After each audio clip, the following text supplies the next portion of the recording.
گا. اور تیسرا کام اس نبی کا کیا ہوگا کہ جو ان پر سماجی بوجھ ہیں، رسم و رواج کے بوجھ ہیں ان کے کندھوں پر، اس کو اتار دے گا. یہ 3 کام.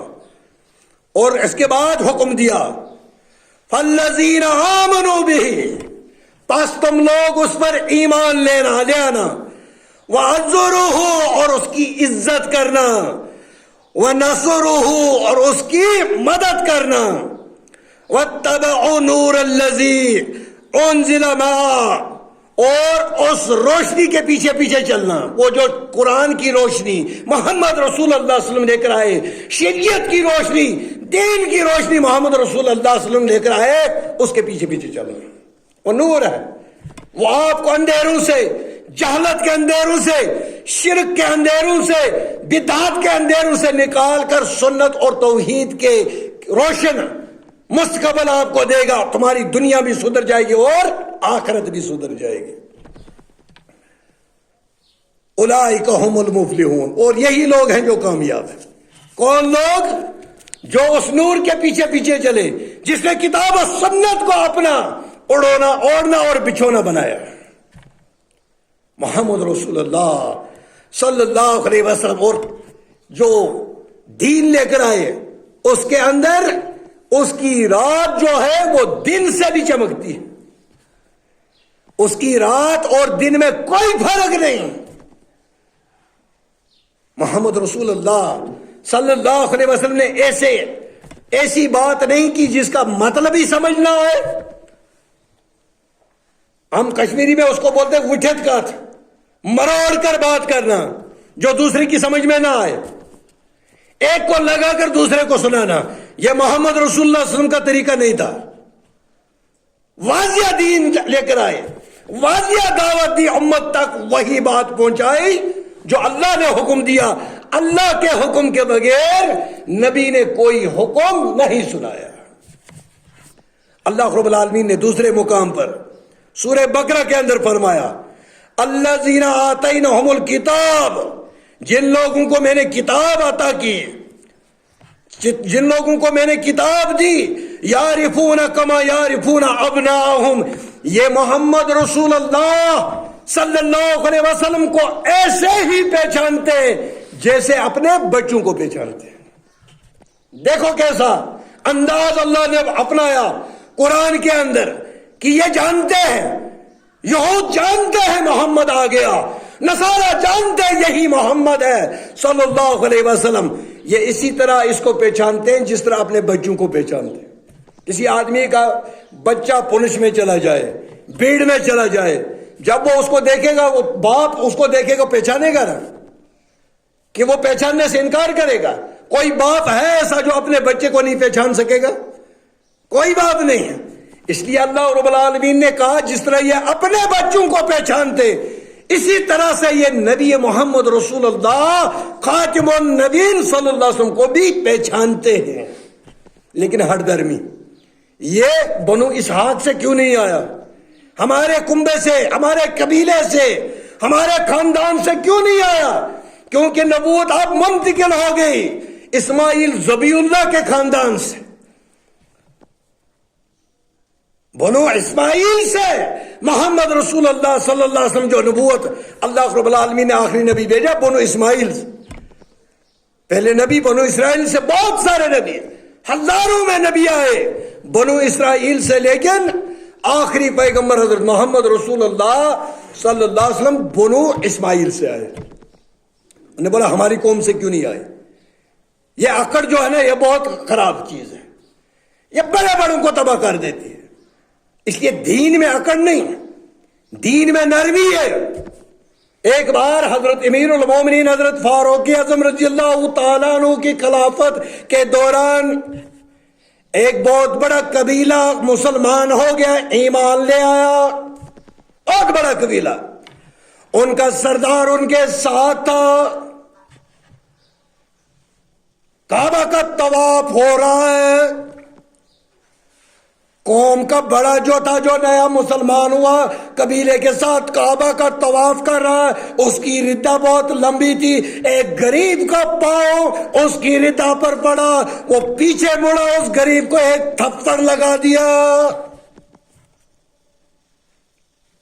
چودھری تھا نہ بڑا تھا، اور میری ردہ پر، میرے رومال پر پاؤں رکھے، میرے دامن پر یہ پاؤں رکھے، یہ غریب آدمی۔ یہ جو اکڑ ہے بہت بڑے بڑوں کو تباہ کر دیتی ہے۔ وہ روتا ہوا حضرت امیر المومنین حضرت فاروق اعظم رضی اللہ تعالیٰ عنہ کے پاس چلا گیا۔ امیر المومنین، مجھے اس نے تھپڑ مارا۔ اس کو بلایا گیا،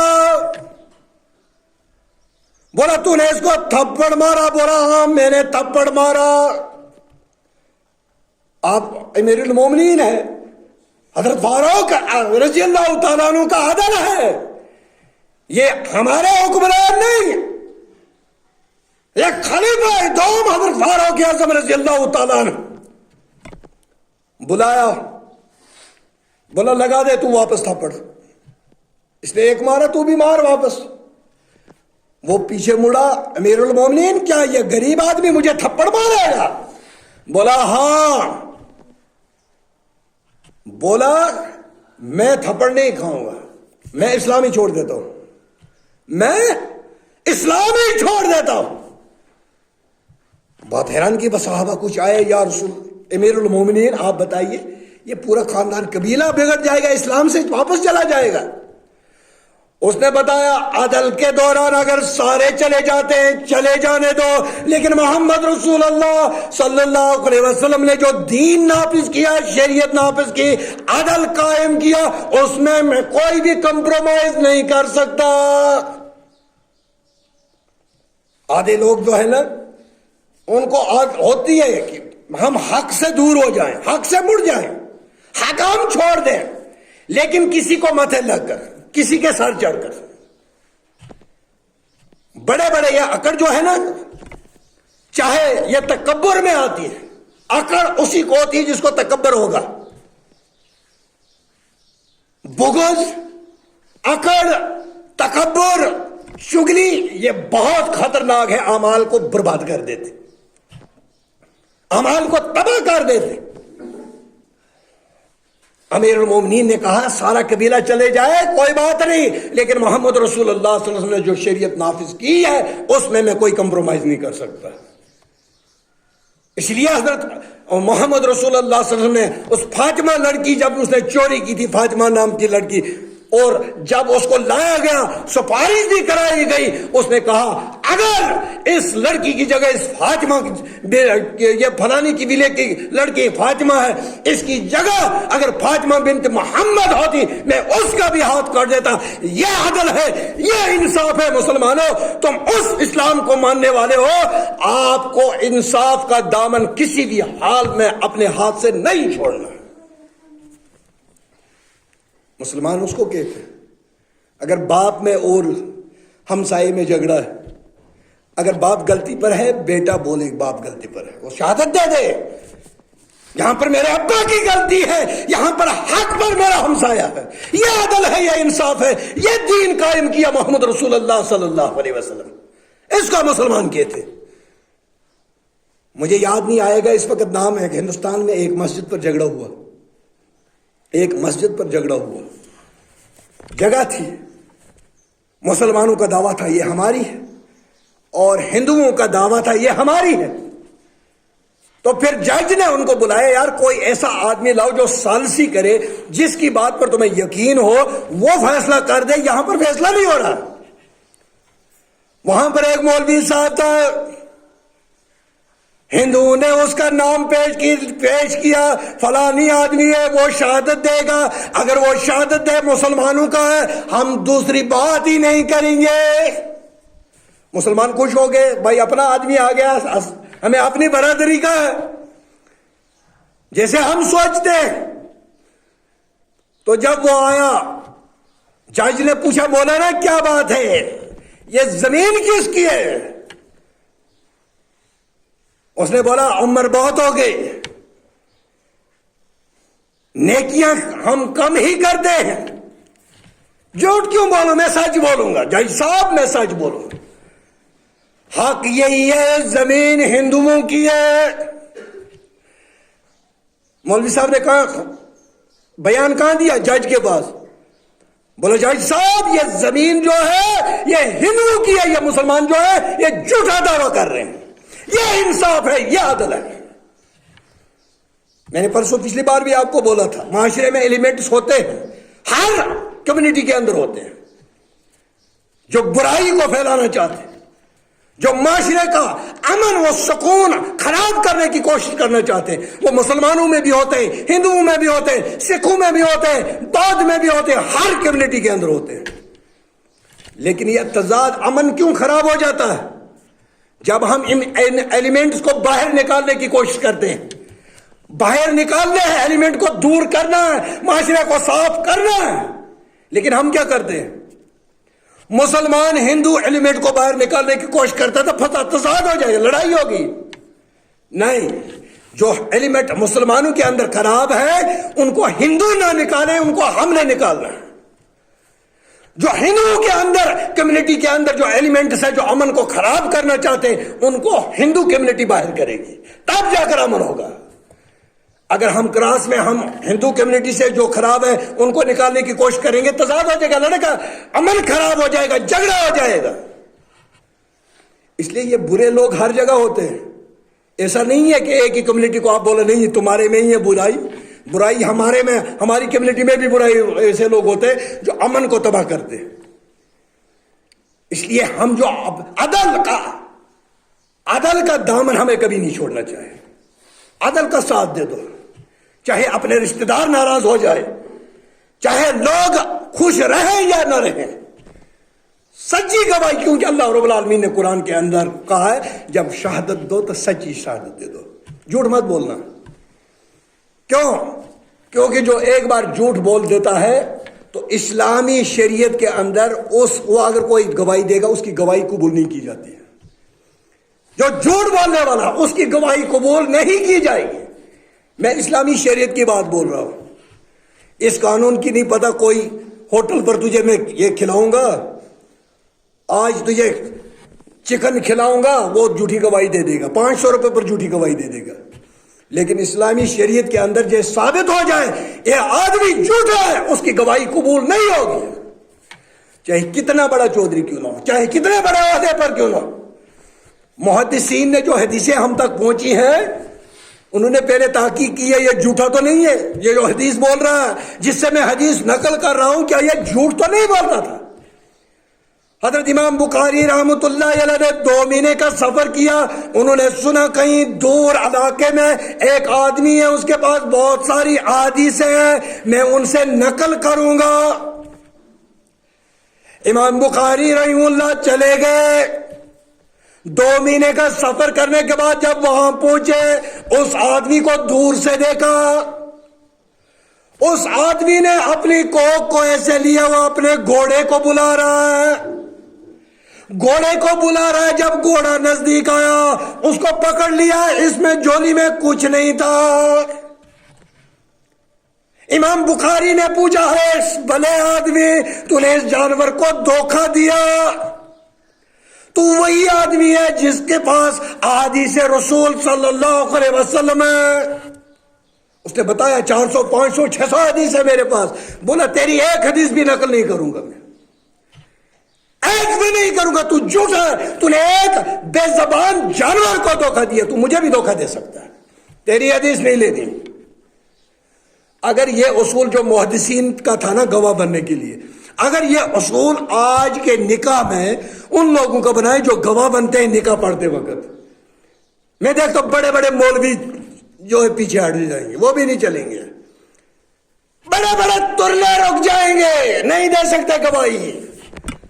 محدثین کا اصول بہت سخت تھا، انہوں نے جس کو دیکھا تھوڑی سی غلطی ہے یہ جھوٹ بولتا ہے اس کی حدیث کو نقل ہی نہیں کیا۔ اور اگر کسی محدث نے تساہل میں کر بھی دیا لیکن ساتھ میں ذکر کیا یہ جھوٹا تھا، اس میں جو فلانا راوی ہے وہ کذاب ہے، حدیث میں لکھ رہا ہوں اپنی کتاب کے اندر لیکن یہ حدیث ضعیف ہے کیونکہ فلانی راوی جو وہ جھوٹا ہے، اس میں یہ عیب ہے.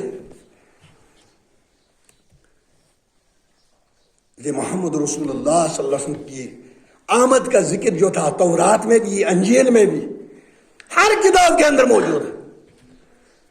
ویدوں کے اندر بھی ذکر ہے محمد رسول اللہ صلی اللہ علیہ وسلم. کل کی اوتار کہا گیا. وید اور پرانوں کے اندر کہا گیا کہ کل کی اوتار آنے والا ہے. وہ آنے والا نہیں ہے، وہ آ گیا ہے. کل کی اوتار، اس کے بعد کوئی اوتار نہیں ہوگا. کل کی اوتار وہ محمد رسول اللہ صلی اللہ علیہ وسلم آخری پیغمبر. انا خاتم النبی لا نبی بعدی، میں آخری نبی ہوں، میرے بعد کوئی نبی نہیں. اب نبوت کا دروازہ بند ہو گیا. یہ مرزے ورزے چلے گئے. کوئی باتھ روم بیت الخلا میں مر گئے، کوئی کہیں اور جو بھی اٹھنے والے. ایک علی مرزا بھی ہے انجینئر، وہ نبوت کا دعویٰ تو نہیں کیا لیکن نیم رافضی ہے. نیم رافضی، نیم رافضی کس کو پتا ہو کس کو بولتے ہو؟ نیم رافضی اس کو کہا جاتا ہے جو صحابہ پر تبرہ کرتا ہے، جو صحابہ پر زبان اپنی کھولتا ہے. کیڑے پڑیں گے اس زبان کو جو صحابہ کے خلاف ہو. ہم ہر ایک چیز برداشت کریں گے، ہماری مخالفت کرو، ہمیں گالیاں دے لو جتنی من میں آئے دے دو، لیکن جب صحابہ کی بات آئے گی تو ہم بڑے حساس ہو جائیں گے. وہاں پر ہم برداشت نہیں کریں گے. چاہے امیر معاویہ رضی اللہ تعالیٰ عنہ ہو، چاہے حضرت علی بن ابی طالب رضی اللہ تعالیٰ عنہ، چاہے حسنین ہو، چاہے یہ کیا بولتے ہیں یہ ابو سفیان کیوں نہ ہو، وہ بھی صحابی ہے. آدھے لوگوں کو پیٹ میں درد ہو جاتا ابو سفیان اور امیر معاویہ کا نام لیتے، پیٹ میں درد ہو جاتا. تو کون ہے؟ تیری اوقات کیا ہے تو اس کو صحابی نہ مانے؟ تو کون ہے؟ نبی نے کہا صحابی ہے، صحابی ہے. اللہ نے فیصلہ دے دیا صحابہ جو ہیں یہ سارے ان کو میں نے معاف کر دیا. تو کون ہوتا ہے ان کو نقطے نکالتا ہے؟ تیری اوقات کیا؟ اللہ کہہ رہا ہے کہ میں نے ان کو معاف کر دیا. اگر ہوئی بھی کوئی غلطی لغزش ہوئی ان کو میں نے معاف کر دیا. ان کا کریکٹر میں نے، ان کا نام اعمال میں نے صاف کر دیا، اس میں کالا ہی کالا، کوئی بیڈ انٹری نہیں. تو کون ہوتا ہے اس میں؟ ترا کہیں جا کر کر چڑھو آسمان پر اور کرو انٹریاں. تمہاری اوقات اپنی نہیں، اپنا پتہ نہیں ہے. تو جنت میں جائے گا، تو کامیاب ہے ناکام ہے، تجھے اپنا پتہ نہیں ہے. تو چلا صحابہ کا فیصلہ کرنے. اسی لیے ہمیشہ جب کتاب پڑھو، کتاب کو سمجھنے کے لیے علماء کی ضرورت پڑتی ہے. جو لوگ علماء کے ساتھ جڑے رہتے ہیں وہ گمراہ نہیں ہوتے، اور جو علماء سے کٹ جاتے ہیں، خود ہی کتاب پڑھ کر فیصلہ کرنا شروع کر دیتے، فتویٰ دینا شروع کر دیتے، ان کو یہی حالت ہو جاتی ہے انجینئر علی مرزا کی. اور ساتھ میں کچھ بیوقوف لوگ ہیں، عوام کو کیا پتا، کیونکہ عربی کہاوت ہے العوام کالانام، عوام کی مثال ایسی ہوتی ہے جیسے جانور ہے، چراوا آگے آگے باقی پیچھے پیچھے. لیکن مولویوں کو، جو امام ہیں، جو وقت کے خطیب ہیں، جو کسی مسند پر بیٹھے، جو جمعہ کے دن 200 300 یا 100 آدمیوں کو بات کرنے والے ہوں، کوئی حدیث سنانے والے ہوں، ان کو 10 بار اس حدیث کو سوچنا چاہیے کہ میں صحیح بات رہا ہوں، اس سے امت میں کوئی فساد تو نہیں ہوگا، معاشرہ خراب تو نہیں ہوگا، نبی کی سنت کی مخالفت تو نہیں ہو رہی ہے، میں بات کر رہا ہوں. یہ آسان بات ہے یہاں پر کھڑا ہو کر بات بول دینا. آپ 20 آدمی یہاں پر 40 آدمیوں نے سن لی، 40 آدمی ایک دو ہی آدمی کو سنائیں گے، کتنے ہو گئے؟ 80. پھر وہ 80 اگر ایک آدمی کو سنائیں گے اور 80 مل گئے، یہ ہزاروں میں پھیل جاتی ہے. یہ بات تول کر، سوچ کر، سمجھ کر کرنی چاہیے. مولوی صاحب چڑھ جاتے ہیں پر بس پھر ان کو جوش اتنا آ جاتا پھر ان کو ہوش بھی نہیں رہتا میں کیا بول رہا ہوں، جو من میں آیا بول دیا. میں یہ ایک بار میں ایک جگہ پر گیا تراویحاں پڑھانے کے لیے، سردیوں کا موسم تھا. آپ کو پتا سردیوں میں کتنی بڑی یہ ہوتی ہے رات. تراویحاں پڑھانے والا اس نے کوئی پونے گھنٹے میں تراویحاں ختم کر دی. بعد میں بچے صبح سحری تک کوئی 9 گھنٹے. میں نے بولا بھائی ان 9 گھنٹے، وہاں پر وہ رواج تھا واز پڑھنا، بس اور کوئی کام نہیں. بولا ہم واز پڑھتے رہو، خود سوئیں گے دیوار کے ساتھ. میں نے بولا 9 گھنٹے مجھے بتاؤ یہ کون سا مولوی ہے ٹیپ ریکارڈر بھی بیٹھ جائے گا، 9 گھنٹے کوئی واز نہیں پڑتا. میں نے بولا پھر ایک کام کرنا، جو میں بولوں گا آپ نے چپ کر کے سننا ہے، اعتراض نہیں کرنا. میں نے بولا 9 گھنٹے وہی آدمی واز پڑھ سکتا ہے، جو من میں آیا بول دیا، آپ نے اعتراض نہیں کرنا ہے. میں نے بولا اگر سینسٹیو تقریر کرنی ہے تو بڑے بڑے علماء کہتے ہیں آدھے گھنٹے سے پونا گھنٹہ لاسٹ ہے، اس سے زیادہ نہیں ہوتی. پھر اس کے بعد جو ہے موضوع سے بہک جاتا ہے، بڑے بڑے مولوی بہک جاتے ہیں. آدھا گھنٹہ پونا گھنٹہ ٹھیک ہے، اتنا بہت ہے. اس لیے مولویوں کو اگر ان کو اس ممبر کی زینت رکھنی ہے تو پھر نبی کی حدیث، اس ممبر سے نبی کی حدیث ہی سناؤ. ہمیں وہ کہانیاں سننے کی عادت نہیں، اب کہانیاں سننے والا زمانہ چلا گیا. اللہ رب العالمین ہمیں حق پر عمل کرنے کی توفیق عطا فرمائے. وآخر دعوانا الحمدللہ رب العالمین والسلام علیکم. الحمدللہ الحمدللہ